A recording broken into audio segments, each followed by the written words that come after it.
वट सावित्री व्रत, जिसे वर पूजा और बड़ अमावस की पूजा के नाम से भी जाना जाता है, 2024 में 6 जून 2024 दिन गुरुवार के दिन रखा जाने वाला है। वट सावित्री व्रत ज्येष्ठ माह के कृष्ण पक्ष की अमावस्या तिथि को मनाया जाता है। इस दिन महिला अपने अखंड सौभाग्य और पति की दीर्घायु के लिए व्रत रखती है और वट वृक्ष की पूजा कर महिलाएं इस दिन वट वृक्ष पर रक्षा सूत्र बांधते हुए अपने पति की लंबी उम्र की कामना करती है। वट वृक्ष में त्रिदेव यानी ब्रह्मा, विष्णु और महेश का वास होता है। वट सावित्री के दिन ही सावित्री ने यमराज से लड़कर अपने पति सत्यवान की जान बचाई थी। आइए जानते हैं 2024 में वट सावित्री व्रत यानी कि वर पूजा कब है, पूजा का शुभ मुहूर्त क्या होगा और अमावस्या की तिथि क्या होगी। साथ में हम यह भी जानेंगे कि गर्भवती महिलाओं को इस व्रत का धारण कैसे करना चाहिए, क्या इस व्रत को छोड़ कर सकते हैं। साथ ही हम यह जानेंगे बीमार व्यक्ति को इस व्रत को धारण करना चाहिए, पानी पीने का समय क्या होगा और बाल किस दिन धोना चाहिए। 2024 में वट सावित्री व्रत 6 जून 2024 दिन गुरुवार को रखा जाएगा। अमावस्या तिथि आरंभ होगी 5 जून दिन बुधवार को शाम 7:54 से और अमावस्या तिथि का समापन होगा शाम 6:07 पर 6 जून को। वट सावित्री व्रत 2024 पूजा मुहूर्त क्या होगा, तो इस साल पूजा का मुहूर्त 8:09 से दोपहर 3:49 तक देखा जा रहा है। अमृत काल का मुहूर्त 8:09 से आरंभ होगा और 9:57 पर खत्म होगा। वहीं पर लाभ उन्नति मुहूर्त दोपहर 12:20 से दोपहर 2:04 तक रहेगा। अमृत सरोक्ष मुहूर्त दोपहर 2:04 से 3:49 तक देखा जा रहा है।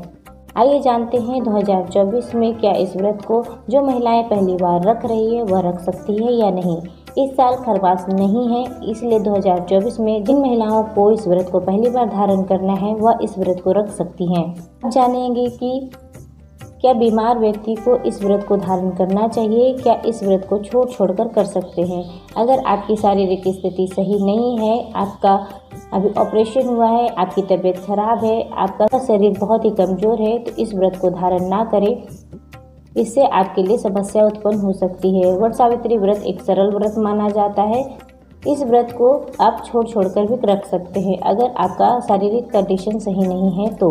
पर आपको करना क्या होगा, आपको वट सावित्री वाले दिन दान दक्षिणा करनी होगी। कुछ दान का सामान पंडित जी को अवश्य ही दान करें, साथ में कुछ दक्षिणा भी अवश्य ही चढ़ावे। और इस साल अगर आप व्रत नहीं रख पा रही हैं तो वट वृक्ष से, वट देवता से, यमराज देवता से और सावित्री और सत्यवान से क्षमा मांगे और अगले साल धूमधाम से इस व्रत को धारण करें। आइए जानते हैं 2024 में वट सावित्री वाले दिन पानी पीने का समय क्या होगा। तो वट सावित्री व्रत वाले दिन वट वृक्ष की पूजा कर, साथ में दान दक्षिणा कर, पति की पूजा कर आप अपने पति के हाथों पानी पी सकते हैं। जानते हैं कि वट वृक्ष की कितनी परिक्रमा हमें करनी चाहिए। वैसे तो 108 परिक्रमा का विधान बताया गया है, पर शारीरिक स्थिति सही ना हो तो 5, 7, 11 अथवा 21 परिक्रमा भी आप लगा सकते हैं। तो हम यह भी जानेंगे कि वट सावित्री व्रत में कौन कौन सी पूजा सामग्री का यूज किया जाता है। सावित्री पूजा व्रत सामग्री लिस्ट इस प्रकार है। सावित्री और सत्यवान की मूर्ति, बांस का पंखा, कलावा, कच्चा सूता, जंगली फल, धूप, दीपक, बतासा, रोली, कपड़ा, पान पत्ता, सुपारी, नारियल, सिंदूर, अक्षत, श्रृंगार का सामान, चना, कलश, मखाने, अगरबत्ती और मूंगफली बहुत ही जरूरी मानी जाती है वट सावित्री वाले दिन। आइए जानते हैं बाल किस दिन धोना चाहिए। तो नहाए खाए वाले दिन ही आपको बाल धोना चाहिए, यानी कि वट सावित्री व्रत के एक दिन ठीक पहले आपको बाल धो लेना है। दूसरे दिन स्वच्छ मन से आपको वट सावित्री का व्रत रखना है। आइए जानते हैं गर्भवती महिला को किस प्रकार रखना चाहिए वट सावित्री का व्रत। सबसे पहले तो गर्भवती महिला को अपने डॉक्टर से संपर्क करना चाहिए। अगर आप किसी तरह का उपवास रख रहे हैं तो डॉक्टर की सलाह मशवरा लेना बहुत ही आवश्यक माना जाता है, क्योंकि गर्भवती महिला का शरीर व्रत धारण कर सकता है या नहीं यह डॉक्टर ही सजेस्ट कर सकते हैं। अगर आपको डॉक्टर कहते हैं कि हाँ आप फास्ट रख सकते हैं, उपवास कर सकते हैं, तभी आप इस व्रत को धारण करें। अगर फिर भी आप इस व्रत को रखती हैं तो अपने खाने पीने का अवश्य ही ध्यान रखें। पूजा से पहले सर्गी कर ले, कुछ छाछ, दूध, दही, मट्ठा या फिर नारियल पानी अवश्य ही ले। पूजा में वट वृक्ष की सिर्फ 5 ही परिक्रमा करें, उससे अधिक ना करें। पूजा के बाद जल्द से जल्द जल ग्रहण करें। थोड़े थोड़े टाइम पर कुछ न कुछ फलाहार करते रहें।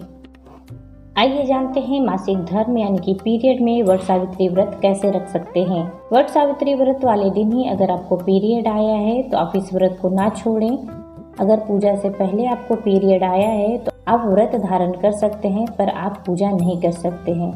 अगर आपका पीरियड पूजा के बाद आया है तो आप पूजा कंटिन्यू रखें, पूजा को खंडित ना करें, क्योंकि आपकी पूजा सफल मानी जाएगी। अगर वट सावित्री वाले दौरान आपको पीरियड आ जाता है तो आपको किसी बात की चिंता नहीं करनी है। आपने पूजा कर लिया है, पूजा का आपको पूरा लाभ मिलेगा। अगर आपका पीरियड पूजा से पहले आया है, 2-3 दिन पहले आया है और अभी भी आपका ब्लड डिस्चार्ज हो रहा है, आप अपने व्रत को कंटिन्यू रख सकते हैं।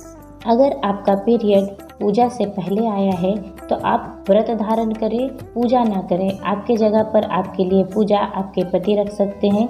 आपके आसपास पड़ोस वाले, आपके रिश्तेदार, आपकी ननद, माँ, भाभी, कोई भी आपकी जगह पर पूजा कर सकता है।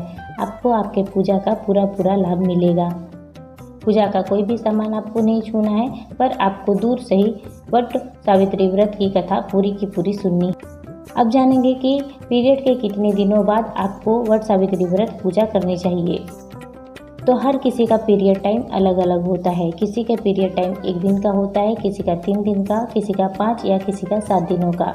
तो जब तक वाइट डिस्चार्ज ना हो तब तक आप किसी भी पूजा में सम्मिलित ना हो। माना जाता है कि 3 दिनों के बाद आप पूजा कर सकते हैं। वे लोग जिनको पीरियड सिर्फ 1 घंटे या 1 मिनट या फिर 1 दिन के लिए आया है और तीसरे दिन पूरा नदारद हो जाता है, वे तीसरे 5वें दिन पूजा कर सकते हैं। जिनका अभी भी ब्लड डिस्चार्ज हो रहा है, यहाँ तक कि ब्लैक भी डिस्चार्ज हो रहा है, तो भी वह पूजा में सम्मिलित ना हो, सिर्फ व्रत धारण कर सकते हैं। व्रत धारण करने में कोई भी मनाही नहीं है। सावित्री व्रत धारण करें और व्रत कथा अवश्य ही सुनें। अगर आपका कोई भी क्वेश्चन है तो मुझे ज़रूर कमेंट करें।